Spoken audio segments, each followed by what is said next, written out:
소나무 고사목, 고사목이라는 말은 이제 그 기후 변화라든지 어떤 병충해 또는 물, 수분 조건이 안 좋았을 때 이렇게 나무가 있는데 나무가 이렇게 죽는 거죠. 그러면 우리가 산림 관리를 하거나 또는 뭐 지자체에서 공원 관리를 할 때 이런 나무들은 주변에 다른 피해를 입히지 않도록 제거를 하고 벌목한다고 합니다. 그래서 또 방제 작업을 해야 되는데 이러한 피해 지역이 그 솔잎재선충이라고 하는 외래 어떤 병충해로 인해서 전 국토에 소나무가 많이 이렇게 소실되고 있고요. 또 피해 면적이 증가하고 있는데 이걸 일일이 산을 다 돌아다니면서 조사할 수가 없습니다. 그래서 아주 오래전부터 화렵수림, 침엽수림 이런 등등의 죽은 나무 또는 이런 등등의 분광 반사를 이렇게 측정을 합니다. 그렇죠? X축이 파장되죠? 측정을 하고 그 측정한 걸 통해서 반사도를 비교를 해서 이 나무를 탐지하는 거죠. 오른쪽까지 1차, 2차, 3차 이렇게 각각의 시기별로 뭐 여름에, 가을에 또 가을 중에서도 가장 식생이 아주 활발한 시점에 밴드들을 파장대별로 이렇게 합성해서 어떤 특징적인 나무들이 지금 고사목이죠. 즉 병충해에 의해서 죽은 나무인데 얘가 이제 확산하는 겁니다. 이렇게 병충해가 주변 나무들을 다 피해를 입힐 수 있기 때문에 이렇게 위치를 확인해서 그 지역만 가서 병충해의 확산을 막을 수 있도록 뭐 방제를 하고 없애버리기도 하고 솔잎재선충이라고 하는. 자, 이러한 것들을 하기 위해서 다양한 알고리즘을 우리가 쓰게 되는데요. 여러분들이 기존에 이제 밴드매스라고 하는 시계라든지 뭐 우리가 영상 자료의 밴드의 특성을 다 학습을 했죠. 자, 여기 NIR 밴드, 레드 밴드. 그래서 랜셋 8호에 같은 경우는 NIR 밴드가 몇 번 밴드죠? 자, 432가 RGB 랜셋 8호일 경우에 그럼 5번 밴드겠죠? 자, 5번 밴드 더하기 4번 밴드를 다시 5번 밴드 빼기 4번 밴드로 이와 같은 식을 넣어주게 되면 NDV의 Normalized Difference Vegetation Index라고 하는 식생 지수를 우리가 만들어낼 수가 있습니다. 이와 같은 식생 지수를 만들어낸 걸 바탕으로 단순히 이렇게 색상 조합을 통해서만 찾아내는 것이 아니라 아주 미세하게 여기에 고사목들이 있는 지점들을 또 찾아낼 수가 있는데 이런 것들을 식생 지수를 통해서 분석하고요. 앞에서 농작물의 수확량을 산출할 때도 이와 같은 식생 지수를 활용하게 됩니다. 밑에 있는 것도 다 식생 지수 또는 뭐 수분 지수 이런 알고리즘들인데 이런 알고리즘에 해당하는 밴드를 통해서 이와 같이 만들고요. 여기에 변수 값으로 뭐 상수 값으로 이와 같은 데이터들을 활용하게 된다는 것이죠. 클로로필의 어떤 스트레스 또는 비율 이런 것들을 쓰게 되는데 이건 매우 이제 하이 레벨입니다. 이 정도의 데이터를 만들 줄 알고 분석할 줄 안다면 이미 석박사 과정의 레벨에 속한다고 할 수 있겠고요. 여러분들이 교수님이 준 자료실에 있는 데이터를 이용해서 그렇죠. 식생지수를 만들어 볼 수도 있겠습니다.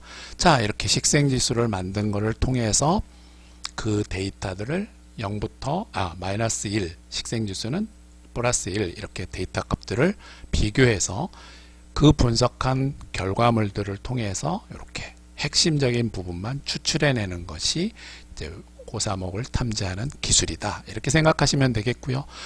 이 레벨은 지금 여러분들이 배운 아주 기초적인 단계부터 최상위 단계까지를 소개하였습니다. 자, 지금부터는 여러분들이 식생지수 만드는 과정을 MB를 통해서 어떻게 진행하는지 소개할 거고요. 이 과정을 통해서 위성 데이터를 이렇게 활용한다 하는 부분을 잘 탐색해 보시고 기말 레포트에 이러한 내용을 담지 못한 학생들은 추후에라도 언제든지 좀 더 보완해서 학습해 보고 본인의 경험을 좀 더 넓히시기 바랍니다. 자, MB에서 먼저 우리가 데이터를 준비했죠. 이렇게 준비된 데이터들 중에 식생식이 다음과 같은 식을 갖게 됩니다. 여기를 잘 보셔야 되는데요. 플롯이라고 하는 거는 이제 정수형, 삼수 뭐 이런 등등의 표현입니다. 0.3 뭐 dm 밸류 값들을 이렇게 정렬을 해주게 되는데, 우리가 이 밴드가 지금 밴드 5번이 랜셋 8호의 근적외선 IR 밴드죠. NIR 밴드. 밴드 4가 레드 밴드. 그래서 아까 NIR 더하기 레드, NIR 빼기 레드, 이와 같은 식을 요 플롯 함수를 넣어서 요와 같이 enter on expression에다가 밴드매스의 창에 넣어주고요. 이 넣어준 거를 다시 edit 리스트에다 올리고, edit 리스트에 올린 거를 해당되는 밴드를 설정해 줌으로써 OK 하면서, 자 4번과 5번에다가 4번은 4번, 5번에다가는 내가 5번 밴드를 이렇게 할당에 넣어주고, 그렇게 되면 메모리로 해도 되고 파일로 해도 되고요. 자, 일단은 뭐 메모리로 저장을 하면 여기에 식생 지수를 만든 밴드가 이와 같이 평택 지역을 행정구역으로 마스킹한 것을 올려놓게 되고요. 여기에 컬러 테이블을 레인보우가 빨주노초 파남 보니까 여러 개의 컬러 테이블을 활용해 볼 수가 있는데, 이 컬러 테이블을 여러분들이 보시는 것처럼 컬러 테이블을 여러 개를 넣고 빨간색부터 파란색까지 해볼 수가 있겠습니다. 자, 조금 자, 여기 이렇게 밴드 매스라고 하는 걸 통해서 랜셋 8호의 4번 밴드와 5번 밴드를 합성하고, 그 합성한 결과물에 의해서 식생이 만들어지면 식생 지수 만들어진 거에 컬러 매핑, 컬러 테이블 클릭하고 들어가게 되면 여러 개 컬러 테이블이 있어요. 그 중에 레인보우를 클릭하게 되면 이와 같이 레인보우에 의한 컬러 영상을 얻을 수 있고, 식생들이 어느 지역에 분포하고 있는지를 이렇게 살펴볼 수가 있는 식생 지수의 지도를 만들게 되고요.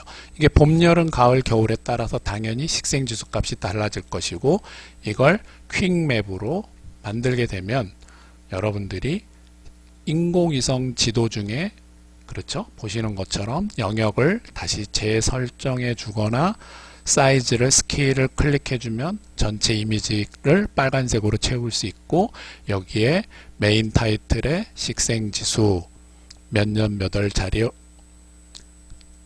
2020년 1월 자료이기 때문에 아직 식생이 없는 그런 데이터를 우리가 사용했는데요. 여러분들 뭐 10월 자료나 9월 자료를 사용하게 되면 더 깔끔한 데이터를 컬러 테이블을 통해서 색상으로 만들어 주고, 좌표도 나오고 타이틀도 이렇게 있는 맵을 만들 수 있고요. 그렇죠? 지금 스케일도 나오고 방해 표시도 나오고, 거기에 어노테이션, 주석 달기죠. 주석을 또 이렇게 달아서 식생에 관련된 정보도 넣을 수 있고요. 맵키라고 하는 걸 이용을 하게 되면 컬러를 클릭해주고 이미지에다 올리게 되면 내가 식생지수에 나와 있는 이 스케일들을 여기에 이렇게 구분해서 표현을 할 수도 있습니다. 어느 정도의 값에 해당되는지 넣을 수도 있고요. 이렇게 만들어진 거를 이미지 파일로 저장을 하는데, 여기에 MB라고 하는 추즈에다가 파일을 설정해 주는 위치를 정하고 파일을 저장하게 되면 이와 같이 그림 파일로 뭐 TIFF라든지 JPG라든지 하는 파일 형식으로 여러분들이 그림 파일로 저장을 할 수 있어서 이와 같은 식생 지도를 만들 수 있겠습니다. 네, 한 학기 동안 수고하셨고요. 다음에 또 좋은 강의를 통해서 함께 하도록 하겠습니다.